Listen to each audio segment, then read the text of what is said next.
Welcome, welcome, welcome. Welcome to Leadership Tidbits with Coach T. Wilson. I am your host, Taiwana Wilson, and I have another outstanding mentor for you all this evening. So, first, before I bring up our mentor, come on in into our virtual learning laboratory. Do us a favor, share this message out. So, I'm going to give you a little bit of time to come on in to the lab, share this broadcast out with your network because, as I always say, that you are the messenger and somebody needs this message. So share it out. Come on in. Let us know where you're coming in from so that we can greet you properly. So we want to know where you are coming in from. So today's mentor, listen, I'm excited because I have somebody that's in my hometown of Dayton, Ohio. And I also have a fellow HBCU grad here with me. So I have Miss Crenee Salone in the building. She's in our virtual learning laboratory. Crenee, how are you? I am well, thank you. How are you? I am awesome. So I'm going to read your bio and let the people know who they're learning from this evening, a little bit about what they are going to learn. We're going to talk about pivoting in the midst of chaos and fear. But before we get into all the juicy nuggets that Crenee has for you, I'm going to let you know who she is. Crenee Salone is a career and women's empowerment coach and creator of the Authentically You Academy. She is deeply committed to helping professional women who are unhappy in their current profession and at a standstill in their career map, their next steps, and pivot toward fulfilling work that aligns with their skills, their passions, values, talents, and authentic personalities. Through her signature online course and other educational tools, Crenee teaches professional women how to design a career path that empowers them to reinvent themselves while keeping fears in check. Because we all know about fears. Fears will come up and creep up and tell you that you can't do something you were meant and called to do. That's And right. walking in unshakable confidence. Crenee has been a professional in corporate America, so she is going to be able to give us some insight. She has been in corporate America for over 20 years and made significant contributions to several Fortune 500 companies, including Pfizer, Eli Lilly and Company, GE Capital, and Synchrony Financial. Crenee is a wife and mother of three sons and is an HBCU proud two-time graduate of Florida A&M University. So all our rattlers out there, you got a fellow rattler here that's going to be in our lab sharing with us. So, Crenee, I gave your bio, but tell the viewers a little bit about yourself and your leadership journey. Like, how did you get to where you are today? Sure, sure. Well, my leadership journey started, I would say, at my HBCU. I went to Florida A&M in the 90s when the School of Business and Industry ruled the 90s. We were on the cover of Time magazine of having the best business school, even ahead of Harvard's business school. Our dean, Dean Sybil Mobley, had relationships with several Fortune 100 companies and 500 companies. Our internship program was bar none.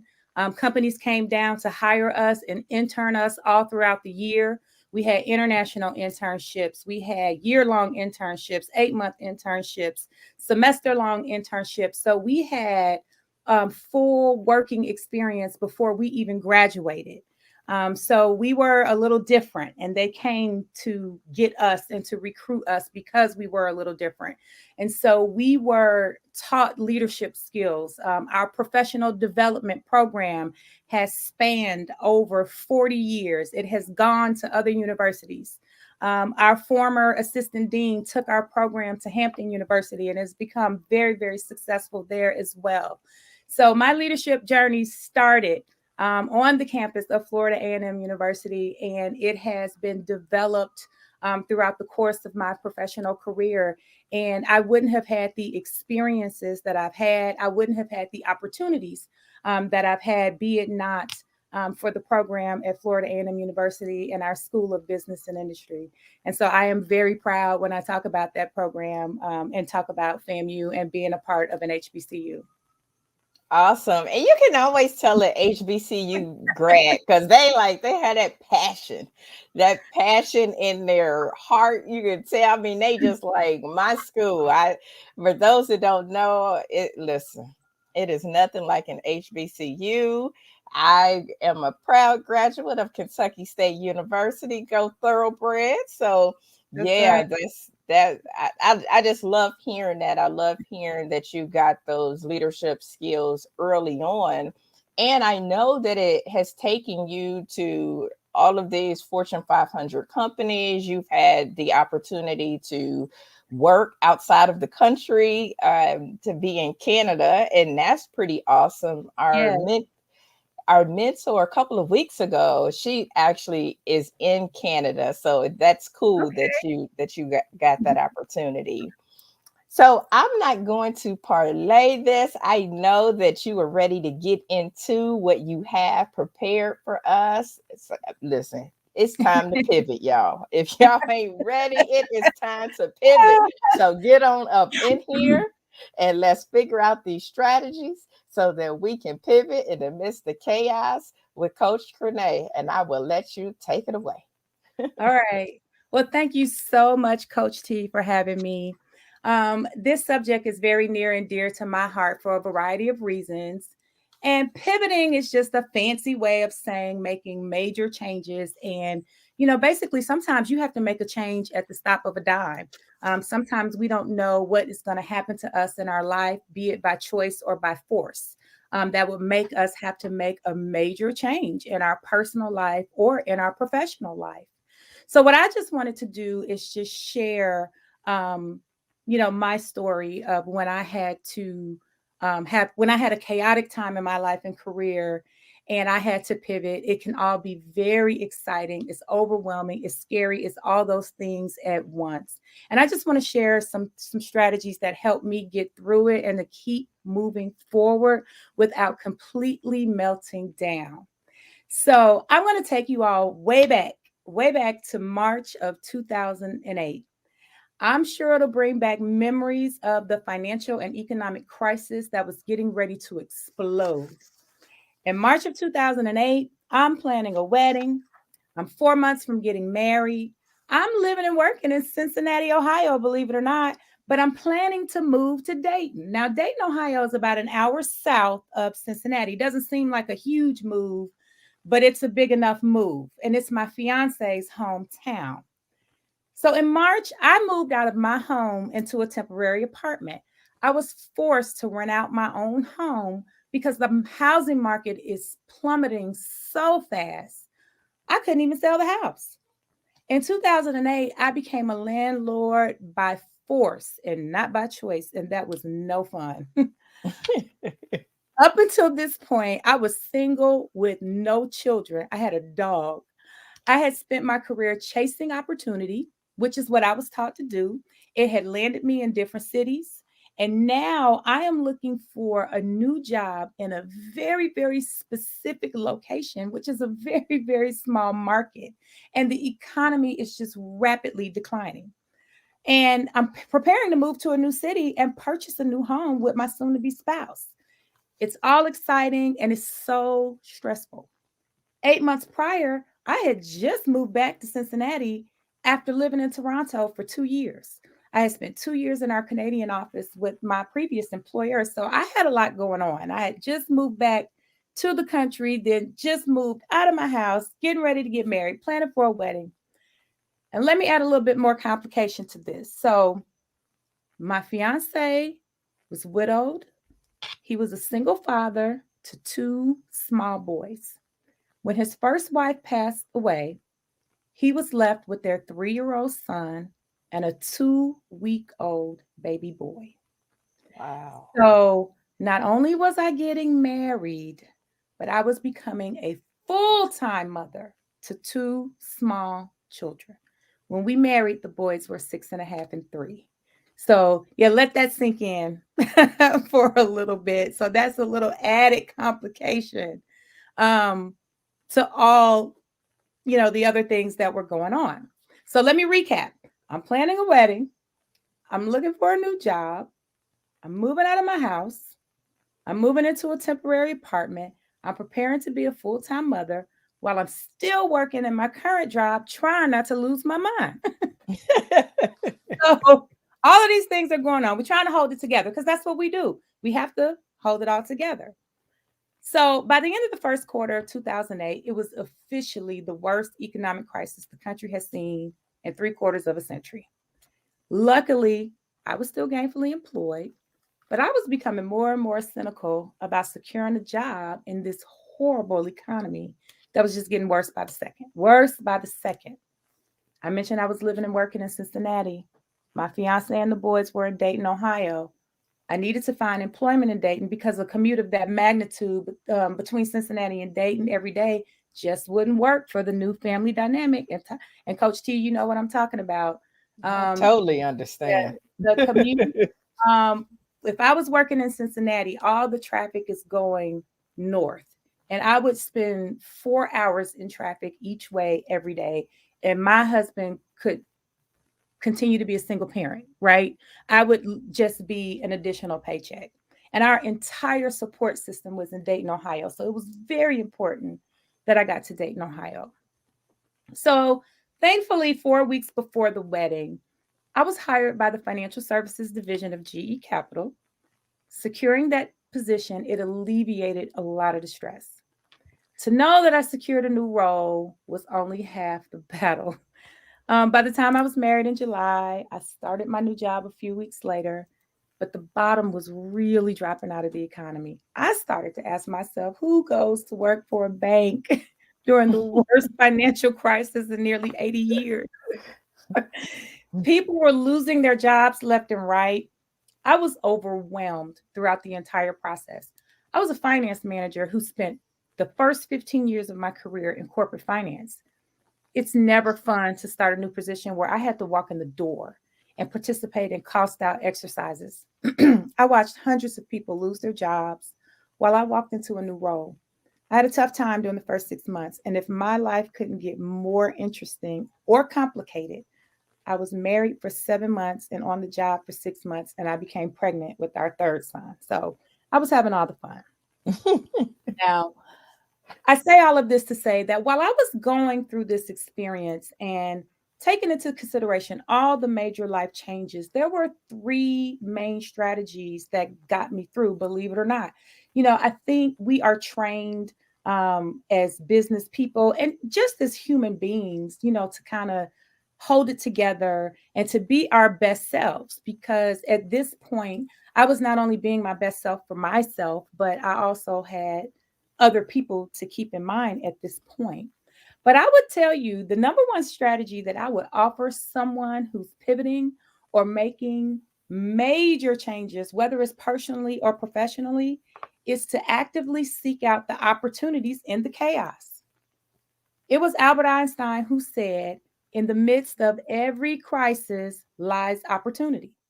I know it might sound strange, but there are always opportunities that allows you to set the tone for your personal and professional leadership style, even in crisis. Would you agree, Coach T? Absolutely. Absolutely. I came into my new role at GE Capital with a fresh pair of eyes during a dire financial crisis. Banks had stopped lending, companies started laying off. The leadership was trying to figure out how the business was going to survive.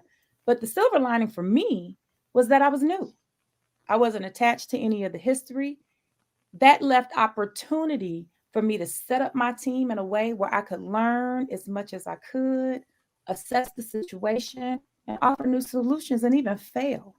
And even set up boundaries that I could fail within reason. I found opportunity among the chaos for me to not only survive, but to thrive while I was shifting and changing and pivoting. Lo and behold, The exact same strategy worked for my new personal life. I was now pivoting or transitioning to a new role of a new full-time mom and a wife. I didn't have any children. I brought a dog into the marriage. A dog. That's all I had. Take care of myself and a dog. Now suddenly I had a 6-year-old and a 3-year-old depending on me every single day. And still the dog. It was very scary and exciting all at the same time. But the opportunity for me is that I had to establish myself as an additional authority in the home. And I wasn't necessarily attached to the grief and the guilt and the sadness that's often associated with parenting children that lost a parent. I had more objective eyes, if you will. It was a major change for everyone involved. But instead of being paralyzed with fear, I welcomed the challenges and I used it as an opportunity to grow and bond. And while it might seem a little strange, I encourage everyone who is changing, pivoting, please be open to opportunities and challenges, even when it is crazy and chaotic. You have to be open to that. And the fears will crop up, but it is not so that you are fearless, but it is so that you work through in spite of the fears. So that is the main strategy that I say that I would use, Coach T. And then I'll move into my second strategy if you didn't have any comment. And I'm looking at the comments here. And yes, don't be paralyzed by fear. Please don't. That's what fear would love for you to do. It would love to stop you in your tracks, but you have to keep moving. And that was such an incredible story because there was a lot going on during that short period of time. And you're Yeah. right, it would have been easy to be paralyzed by fear, by the unknown. You know, you had a lot of life changing events happening all really, really fast, emotional events. And so to be able to pivot during that time and use it as an opportunity, I think is was awesome. And I think that's great information for our viewers to be able to hear and know, because somebody right now somewhere is going through exactly what you said. Where there is like career is crazy, family is crazy, Mhm. you know, maybe somebody just passed away unexpectedly and they're like, I have no idea how I'm even going to keep this thing together. So just you telling your story and telling that part, the housing market being crazy, I mean, it was just crazy. And here you are today, your boys are growing up and, you know, married still, and, you know, still having an awesome career. And that's just it just talks to your faithfulness, and it just talks to your willingness and your flexibility and your endurance of being able to go on. So yeah, good stuff. Yeah. So I that is one of my favorite quotes. And I know it might seem like an odd thing to remember, but I learned about that when I was in high school. In the midst of every crisis lies great opportunity. And if you all can hold that close to you, I think that you can get through anything. So I'll move on to my second strategy, which is more practical. And I know a lot of women in particular, we're practical creatures. And I would say is having a willingness to reprioritize commitments and activities. This is really how you remain focused. And I think it's easier said than done, but we seriously have to think about putting pen to paper or fingertips to computer, even if it means taking a half a day or a full day vacation to get it done. Please make peace with the fact that some activities and commitments will need to fall off the list altogether. Businesses and corporations reprioritize all the time. That's how they optimize value added activity. We must treat our own lives the same way. During a chaotic time, and particularly during that chaotic time, it was hard for me to get rid of activity that was simply not adding value. It seemed like everything was important because everything was important. You know, I moved out of my home into a temporary apartment till I got married. I couldn't sell my house because the market was horrible. We had to sell my husband's house and move into the new house we bought together. The new house we bought together needed to be renovated. There were so many things about the renovation that had to get reprioritized because we just couldn't do anything. So I'd invite anyone who was pivoting and in the middle of major change to really consider reprioritizing and moving non-value added things off your list so that you can optimize your time. And I promise you, you will be a more peaceful and organized person, because I know that that's easier said than done. Oftentimes we don't get to be just one thing. We have to be multiple things. We have to move fluidly. And the easier we can do that with a streamlined process, I think that'll be helpful as well. And lastly, I would say to be effective while you are going through major change, I think this is another practical thing, is that you must have a really, really, really safe place or outlet to release stress and pressure. If anyone has made a major transition in your professional or personal life, or both at the same time, you know that it's both exciting and stressful at the same time. So, a safe place or outlet could be exercise, meditation, yoga, art, journaling, or any combination of those things. I don't see any other way to survive, let alone thrive in chaotic situations while managing your fears and anxiety. Because fear and anxiety, they like to hang out together in the corner, waving at you, saying, "Hey, girl, how you doing?" That's what they do. And you must protect your sanity and your health, because without those things, you are no good to anyone. You can't be a good parent. You can't be a good spouse. You can't be a good leader. And unfortunately, I learned this one the hard way. I experienced sleep deprivation for weeks before I realized something had to give. I had never lived with anyone before. My husband snored. We were in between homes. There was no extra bed. At one time, I thought the walls were closing in on me. It took me a minute. It really did. It took me a minute to realize that I needed an outlet for me. And for me, it was exercising and journaling. But you will be amazed, or maybe not, at how stress will affect you. But oftentimes we don't find out until it's too late. We don't find out until our blood pressure is high, or until we're stress eating, or until after we've gained 50 pounds, or after, it starts showing up in the way that we communicate, with people, and we're not communicating with our spouses well, or we may not be communicating with our peers and our coworkers very well. And things start to show up. But though that's the last, practical strategy, that I would say to help you while you're pivoting, especially when things are chaotic and you're trying to battle your fears and you're trying to power through. And I know everybody can relate to chaos and stress, but I hope those 3 strategies I offered up were very, very helpful. They're fluid and they can be implemented whether you're pivoting in a personal situation or a professional situation. For me, it's 13 years later, and I tell my husband I still haven't had the nervous breakdown that I deserve to have. but we power through. So I really, really hope that I was able to help someone with my story and with those strategies. Or, Coach T, if you have any questions for me, or anyone in the audience has any questions about anything, I'm happy to be transparent about my situation. It is 13 years later. We were married 13 years in July. We had a 4th of July weekend, wedding. Our son together will be 12. Our oldest son, who was 6 when we got married, he's 19 and in the Air Force. And we have one that just turned 16. And so life has gone on. Wow. That's awesome. So, can you repeat the 3 strategies one more time for the Absolutely. viewers who might be catching this at this point, or they could be catching the replay?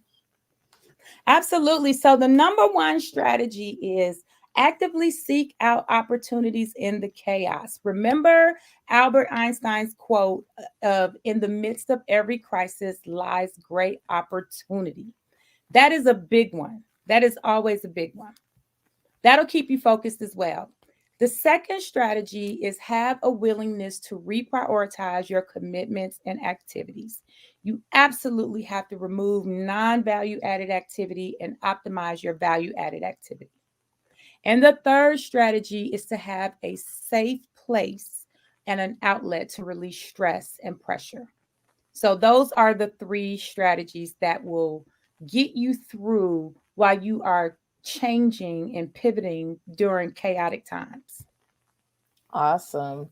And so when you were talking, it made me think about success. I mean, congratulations on celebrating your anniversary in July. That's Mhm. huge.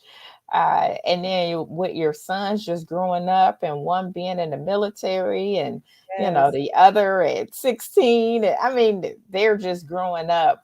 And so it made me think about success through it all. What has success taught you? Because it sounds like you've really endured and you were and are on a success journey. So what has success taught you?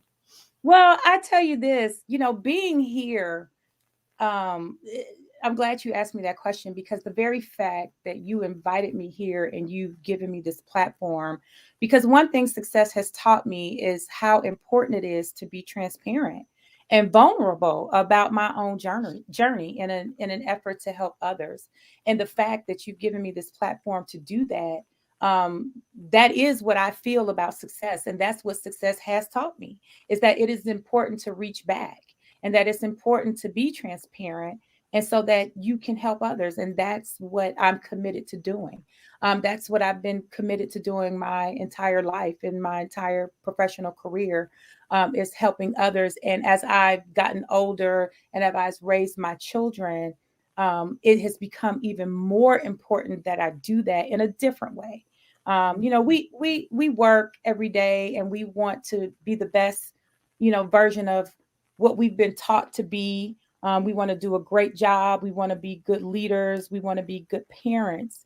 But as we get older and as we mature, we find out how important it is to reach back. Right. We give Mhm. those things to the people in our most important circle, but we also realize that it's important to reach outside of that circle as well. And that's what success has taught me is how important it is because vulnerability doesn't come easy for me. And I don't think it comes easy for most, right?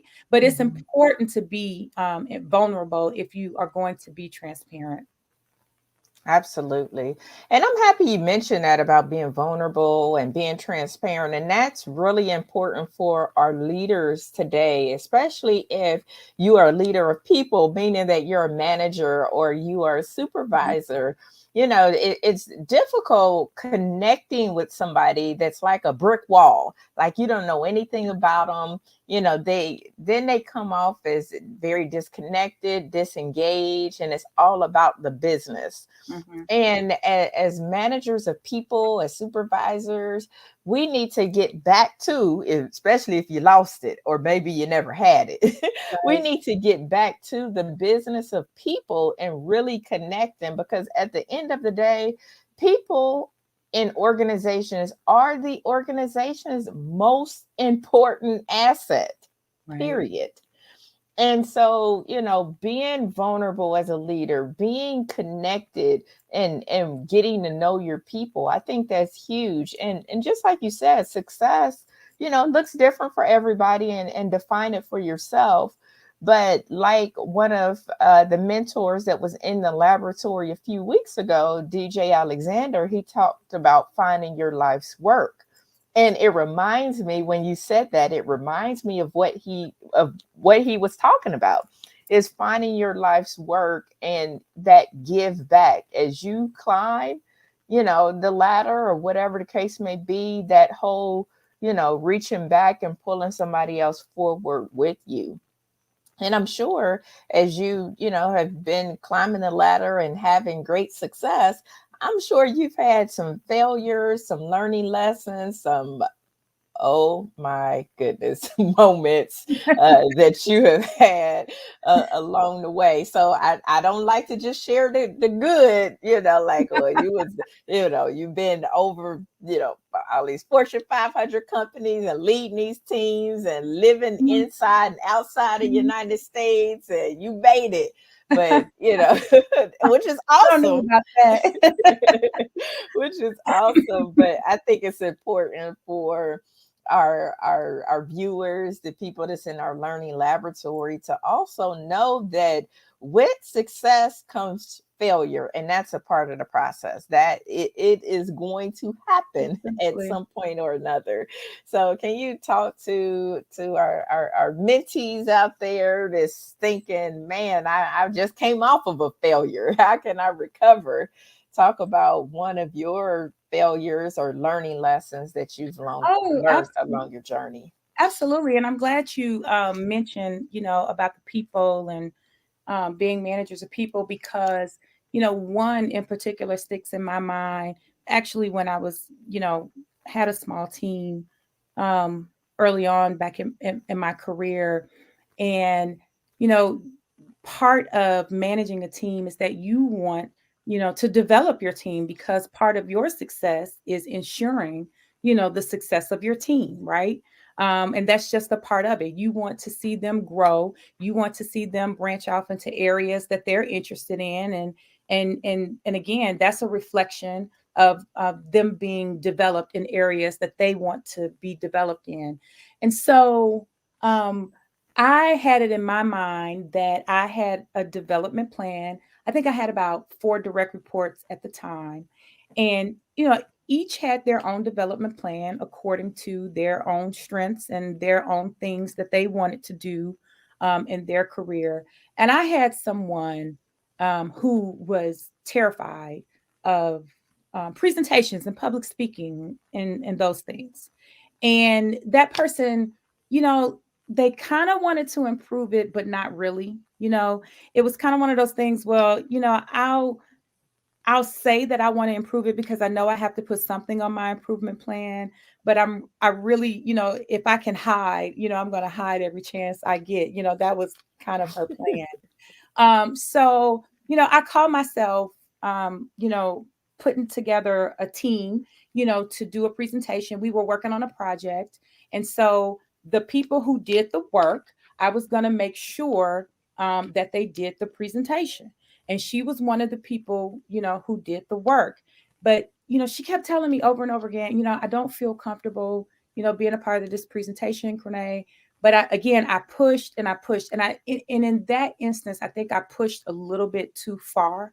I think I went over her threshold of comfortability, in an effort, to help her along in a place where she was struggling, and she completely shut down, and she posted out of that role, and that really, really hurt my feelings, and kind of, I took that as a personal failure, that somebody posted out of a role to get away from me because I wasn't listening. I really wasn't. I think when I assessed the situation is that I wasn't listening to what she really wanted, right?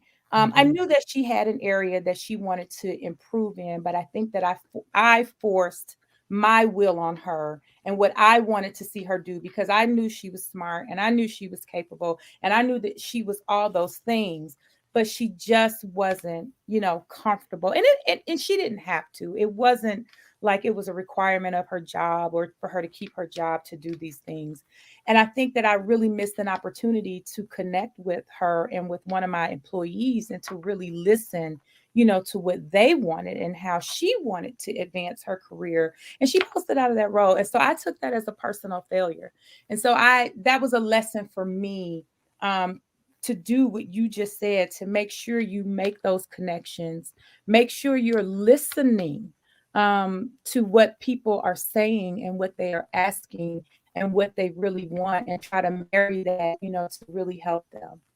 So, Absolutely. I think that's critical. Just listening. absolutely, it is.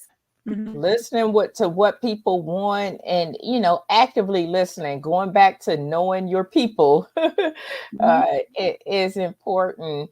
So you also talked about growth in that, and I'm always curious because as leaders, as mentors, as coaches, as champions, as advocates, and sponsors, and mothers, and wives, and parents, and all of the roles that women play, that men play, everybody play. What do you do for your own personal growth? What do you do to keep your cup full? Because as like I said, all of those roles as champions, as mentors, this is we're pouring, pouring, pouring, pouring, pouring, Mhm. pouring, pouring, pouring, pouring, pouring, pouring into other people. And then what do you do to keep your cup full so that you can continue to pour? Absolutely. Well, I learn new things, and, I try to have a growth mindset, and I invest in myself and with learning new things. And, thus me embarking upon my entrepreneurial venture and becoming a career and women's empowerment coach. With that comes a lot of investment, of time and, me learning, how to how to be a coach and how to engage with a group of women that I know that I have the skills to help, right? And Mhm, it's one thing for you to have an expertise, but it's another thing to take what you know and put it in an organized fashion, right? That's mhm. kind of the trick. Sometimes when you've been doing something for so long and then you try to, put that in an organized fashion, that's a trick in and of itself. So I make a lot of investments in myself in learning, whether it's seminars, whether it's accelerator courses, and I am still, working, and I am still developing, myself in my, my full time job, but just really just growing myself.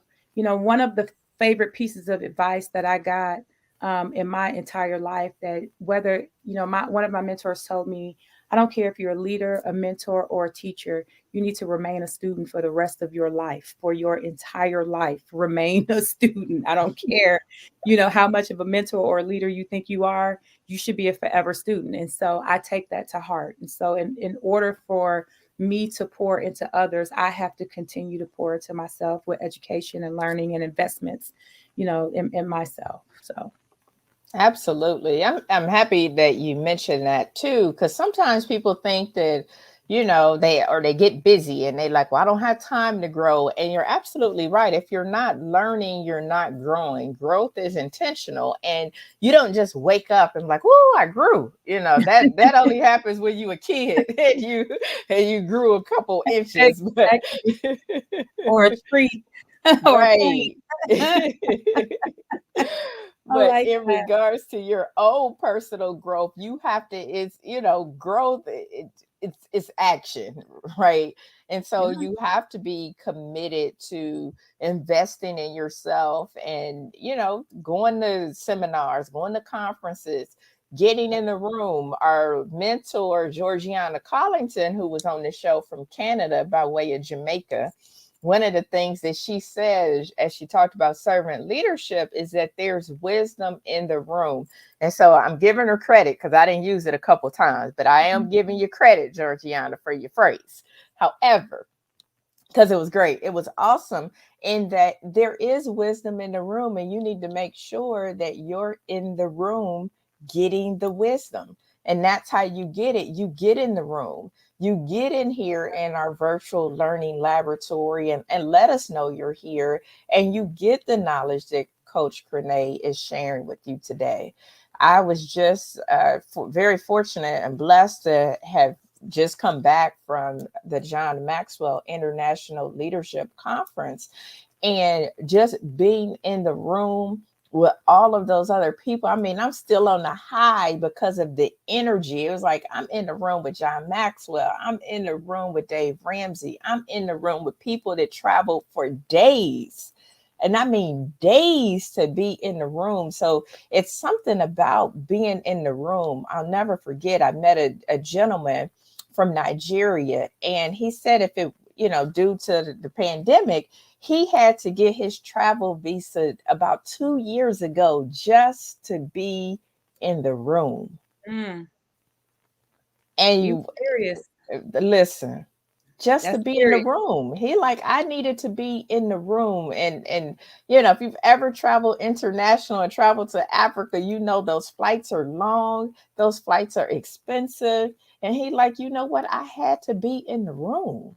Like I had to be in the room with other leaders, other people that feel the way that I feel, that want to impact the world. And so, you know, when I hear you say that, you know, just being in the room, soaking up that knowledge, giving back, I just want the people here just watching this, or will watch the replay, to know that there's wisdom in the room. And the only way that you get it is that you get in the room. So get in the room. And if you look around and ain't nobody else in the room, you are in the wrong That's room.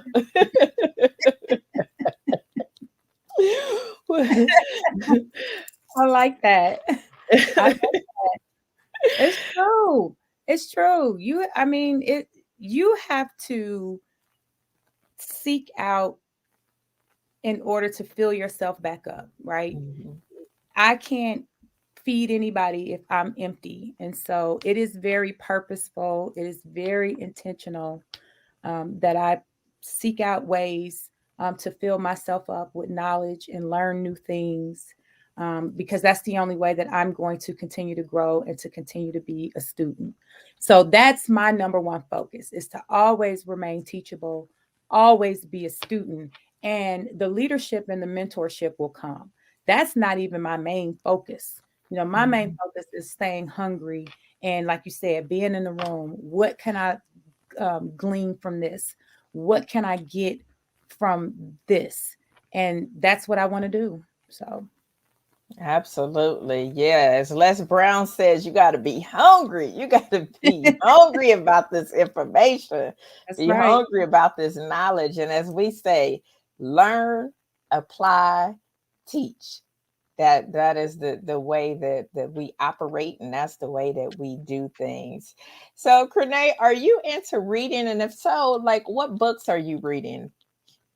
So, I am it's been a while. It's probably been 6 months. I read, I know that I'm late, but the last book I read was Michelle Obama's book. And I am writing my own book. And typically when I am writing, I don't read a lot because sometimes it's hard to have an original thought, right? If you are reading other material. So Mhm. what month is this? This is September. I finished reading her book in May. And that's the last book that I read, was her book. And it was so inspiring. It was awesome. And so, but that was the last book that I read. But I am actually writing right now, and I've been writing for the last couple of months. And hopefully, before Christmas, that will be my Christmas gift to myself, is that I'll be done with my first book that I can publish myself. So I have goals, and I'm on a path to be done. And right now, I try not to read any material while I'm writing. So that's kind of my running rule. Okay. Well, you viewers, you have heard it here first. So we are getting ready to Yes, hold you accountable yes, to your please. goals. Yes, please. Please and thank you. I'll take it. I'll take that accountability any day of the week. Trust me when I tell you. And if you have me back, I want you to ask me, send me text messages, emails, or messages. But I am writing my behind off, and I'm hoping to be done before the end of this year. I really am. So that's my first deadline for myself. So Okay. Yep. We are going to hold you to that, and we're going to check back in and see where you are near the end of the year. So, yes, you all heard it here today. So when you see Coach Crenee on social media and posting and all of that stuff, don't forget to remind her and say, "Well, how's that book coming that's along that you right. said you were going to write?" So, Crenee, we have a lot of people that listen to us that are newer in their careers. They are looking for ways to add skills to their leadership toolbox. They're looking for opportunities. They're hungry, so they listen to the show or watch the show. So, Mhm. what tips would you give somebody that's looking to add skills to their skill box? What tips would you give them on how to do that or where they could even find opportunities? Sure. Well, I always say the first place to start is with your own job and company. I will say that one thing about the companies that I've worked for is they always offered up additional training if you want to learn, right? And again, this is just something I'm throwing out there for people who work for companies that offer e-learnings or training that you can do on your own. Always raise your hand for e-learnings. That is the best and the easiest way to get new tools in your toolkit, is to offer training that your company is already offering. The second thing is that if you're new in your career, always raise your hand for special projects. If you are working, you have your job, the job that they pay you to do, right? That's the job that you have to do when you come in the door every day. But anytime there is opportunity for you to do anything additional, for you to raise your hand for a project that is not in your purview or your everyday work, that is the best thing to do in order to get additional tools or learn something new or partner, with one of your business partners to say, hey, this looks interesting. Maybe I'll connect with you and work with you on this to see what I can learn and what I can bring to the table. To me, those are two slam dunk ways that you can add tools to your toolkit. If you're new in your career and you're just starting a new job, get right on those e-learnings, talk to your manager about new things that you want to learn, and raise your hand and ask. Even if you don't even see anything happening with special projects, start asking the questions. Where can I add value? Where can I help? What who can I partner with and work with? Those are some easy things right there. As far as um, getting additional things outside of your role, there are all kinds of things out on the internet where you can invest in learning and find out about different conferences that you would like to attend on your own. And even if you find out about certain conferences that you would like to attend, find out how to tie that back to your job in some kind of way, because sometimes your company will pay for that. Your companies will pay for certain conferences and educational things. Even if you wanted to pay for it out of your pocket, that's fine. Any investment in yourself is well worth it. But as a former finance person, I would always encourage you to tie it back to how it's going to help you in your job and ask. It never hurts to ask the question if whether or not your leadership or your company will pay for certain conferences and certain leadership educational tools that are out there for you to invest in yourself in. So those are the three things that I can think of off the top of my head that are kind of slam dunks as far as investing in yourself that you have direct control over. Yeah, that was great advice. Listen, a closed mouth will not get That's fed, right. as my mom would Amen. say. And That's right. so, if you don't ask, the answer is always, and I mean always, no. 100% of the time, it will be no. And It will be no. so, and so you're right. You have to ask for these opportunities. Don't wait for your employer to say, here's an opportunity. You want to be that person to feel the need, right? You want to feel the need and you want to soak up, because companies have money. Don't be fooled. They do have money for professional development. If they have money for recruiting new staff members, they have money to retain their good employees as well. So I would suggest that you do as Coach Crenee has taught us today, of asking first. Start with that, with what resources are available in your company. Also, volunteer. Volunteering is the best way to get experience in your community. A lot of these nonprofits are looking for people to serve on their boards, their committees. And so Mhm. that's a great opportunity to get leadership experience as well. Absolutely. Yep. And I don't know, depending on what kind of company you work for, they give volunteer credit. These corporations have to have, a certain amount of volunteering and credit in the community. So I would definitely go that route as well. That is a great way to get leadership experience. For the past 3 years now, I've been on the board of my local YMCA. We've always utilized our YMCA with our young boys coming up. That's where they learn how to swim. That's where they first learn how to play soccer and play basketball. So that was another way of me giving back, and as well as me also, becoming a part of something where I was a leader, and I was able to raise money for the YMCA, using my position, and just it was just an awesome experience, that and your companies will support you in that as well. So I totally recommend that. Awesome.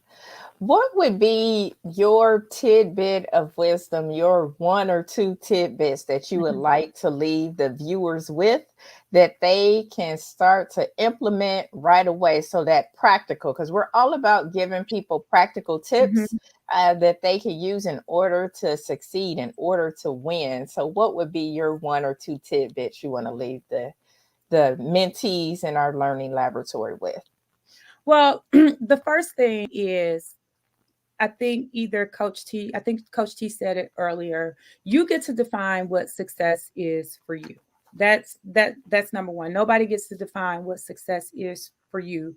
And once you know what success is for you, I strongly suggest that you don't let anything stop you from achieving what you define as success, which means, it always comes back to this, is making sure that you are managing your fears. It takes a lot of courage, and courage is not the absence of fear. It's doing things in spite of having fear.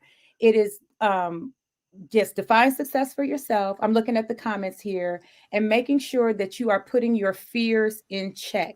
Because a lot of times, if you are listening to the fears in your head, it will get you off your path. So, if you want to stay on your path to success, please make sure you are managing your fears and telling them to go somewhere and sit in the corner. That's what I call it. They don't completely go away, but you make sure they go somewhere and they sit in the corner. And I'm just going to go back to one of the strategies that I talked about earlier, and this is becoming more and more important. You see it in sports, you see it in everything, is having a good outlet for your mental health. It is very, very important that we have good mental health, good physical health, because without that, you can't be a leader, you can't do anything, you can't work, you can't be a good leader in your home, you can't be a good leader in your career. So I just encourage everyone to have a safe place, a safe space, and good outlets to maintain your physical and mental health. And I think that is very, very important, and it's key for me. Even though I am a working mom, I have 3 children, you better believe that I create some space for myself. It is important. I know we all talk about, self-care is not selfish, but I'll be the first one to tell you it's okay to be selfish sometimes if you have to. If you have to be selfish, do that in order to maintain your sanity. I don't care whose feelings you hurt. So take care of yourself, take care of your physical health, take care of your mental health, and make sure you are tracking to your plan of success and you are keeping your fears in check. And those are the tidbits that I would leave for your audience. Awesome. Well, you done said it. You done said it all. It's nothing I else don't know that about I have to even add to that. I don't know about that, but I hope that, whoever was in the room, I hope that whomever was in the room, you could use those tidbits and share it with someone else who needs to hear it as well. And I really, really thank you for giving me this platform. I appreciate you, Coach T. This was great for me.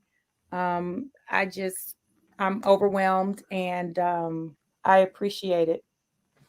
Anytime. I was definitely happy to have you in our laboratory sharing with our viewers. How can they stay connected with you or get and stay connected with you? Sure. You can follow me on all social media. I am Coach Crenee on Facebook. My name is like Renee with the C in front of it, just like you see on the screen. It's just like that on Facebook. I am introducing Coach Crenee on YouTube and on Instagram. What am I on Instagram? I am Crenee Salone, Authentic Me on Instagram. So if you want to look at more of my content, I come on every Wednesday at 7 o'clock and do a Facebook Live. It's not a podcast. I don't have a guest. I typically do a 10-minute talk and give some advice, and I pick a topic. I'm not going to be on tomorrow. I'm going to pick back up next week on Wednesday. But if you want to check me out, please do. I stream on StreamYard just like this. And I try to be on same time, same place every Wednesday night at 7 p.m. Eastern Standard Time. Awesome. So, viewers, make sure you go and connect with Crenee on her social media platforms. Listen to her talk on Wednesdays at 7 p.m. That's 7 p.m. Eastern Time, and Eastern. soak up all of those nuggets that she has to share. Thank you so much, Crenee, for sharing with the viewers today. Thank you for your words of wisdom and letting us know that we too can make it through chaos, and we should not let fear try to distract us No. and try to set us back from achieving our goals. So thank you so much, everybody, for tuning in. We definitely appreciate it. Tune in next week. Same bat channel, same bat place at 8 p.m. Eastern Standard Time, where we will have another amazing show, more tidbits for you. And until next time, have an awesome, awesome day. Good evening.